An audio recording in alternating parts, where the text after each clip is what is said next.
మారమయాడికి జగదంబ మారమయాడికి జగదంబ మారమయాడికి జై శివలాల్ మహారాజ్ కి జై శివలాల్ మహారాజ్ కి. టెంపుల్ కోసం పెట్టడం జరిగింది కానీ ఆ రోజు నాకు గవర్నమెంట్ నుంచి ఏం రాలేదు కాబట్టి ఆ శాంక్షన్ అట్లనే పోయింది. ఇప్పుడు మీరు ఏ రకంగా అనేది ప్లాన్ చేసుకుంటారో ఈ యొక్క కమ్యూనిటీ హాల్ కానీ ఈ గుడి కానీ తప్పకుండా తొందరలోనే ఇవ్వడం జరుగుతుందని తెలియజేస్తా ఉన్నాను.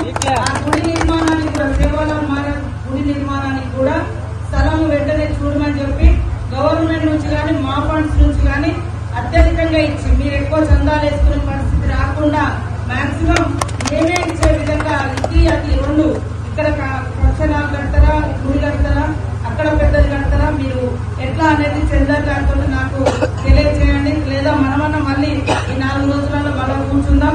మనం ఎప్పుడు ఏడాదికి ఒకసారి కూర్చున్నట్టుగానే ఏడాది వచ్చినప్పుడే కూర్చోలేదు కాబట్టి ముందస్తుగా ఉండడం లేదు. అయినా కూడా నేను ఒక 4 రోజుల క్రితమే కలెక్టర్ గారికి చెప్పడం జరిగింది, జయంతి ఉత్సవాలు వస్తున్నాయి సార్, మరి మనము జాగ్రత్తగా వాళ్ళకి ఏమేమి ఉన్నాయో వాళ్ళతో ఒకసారి మీరు కమిటీని పిలుచుకొని మాట్లాడండి అని చెప్పడం జరిగింది.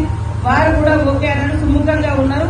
తప్పకుండా కలెక్టర్ గారు మేము మీరు అందరం కలిసి ఈ యొక్క పాత గుడి స్థలం యొక్క పూర్వ వైభవం తీసుకురావడం, కొత్త దాన్ని కూడా నిర్మించుకోవడం అనేది చాలా అవసరం. ఎందుకంటే మన అందరికి ఒకటే ఆయా కులాలకు మతాలకు ప్రాంతాలకు ఒక్కొక్క ప్రాంతంలో ఒక్కొక్క ఆరాధ్య దైవం ఉంటుంది, ఒక్కొక్క కులంలో ఒక్కొక్క మతంలో ఒక్కొక్క జాతిలో ఉంటది. కాబట్టి ఎవరు కించపరచకుండా మన గొప్పతనాన్ని మనం ఖచ్చితంగా కాపాడుకోవాలి, భవిష్యత్ తరాలకు అందించాలి. ఇవాళ వారసత్వం అంటే ఏదో ఆస్తులు అదు ఇలాంటి మహనీయుల యొక్క త్యాగాలను వారు చెప్పినటువంటి బోధనలు కూడా భవిష్యత్ తరాలకు అందించడమే ఒక సాంస్కృతిక ఆధ్యాత్మికమైనటువంటి వారసత్వం. ఇవాళ అలాంటి కొనసాగించినప్పుడే ఆయా జాతులకు కులాలకు ఒక సమాజంలో గౌరవం అనేది ఉంటది. మనం ఎవరమో చెప్పుకునే కంటే మన తాత ముత్తాతల చరిత్ర చెప్పుకోవడం ద్వారా కూడా మనకు ఒక ఘనకీర్తి అనేది దక్కుతుంది, ఆయా జాతులకు ఒక ఘనకీర్తి దక్కుతుంది.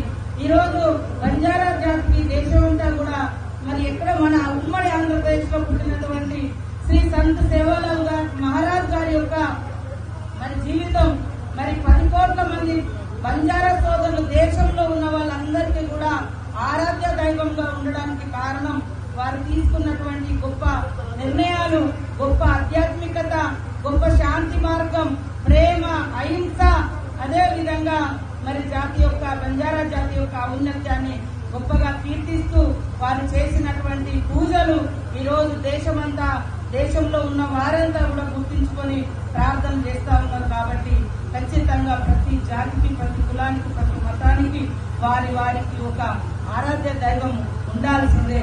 ఆ రకంగా ఈ రోజు మనం అందరం కూడా ఘనంగా నిర్వహించుకుంటా ఉన్నాం. సీఎం గారు కూడా గత సంవత్సరము మరి మన దగ్గర బంజారా భవన్ లో హైదరాబాద్ లో జరిగినటువంటి ఉత్సవాలలో కూడా రేవంత్ రెడ్డి గారు పాల్గొనడం జరిగింది. ఈసారి పట్టి విక్రమార్క గారు, నేను మరి మిగతా సోదరుల హాజరైన వారు అందుబాటులో లేకపోవడంతో అట్లనే 2 కోట్ల రూపాయలు కూడా ప్రకటించారు, స్పెషల్ లీవ్ కూడా ప్రకటించడం జరిగింది. ఈ ఉత్సవాలను కూడా మరి నిరంతరం జరుపుకునే విధంగా వారు కూడా ప్రోత్సహించడం జరుగుతూ ఉంది. కాబట్టి తప్పకుండా మీకు ఇచ్చిన ఈ 2 మాటలు మళ్ళీ జయంతిలోపు మనం నిర్వహించుకొని అక్కడే పూజలు జరుపుకునే విధంగా పట్టుదలగా నేను పనిచేస్తా, దానికి బాధ్యత మరి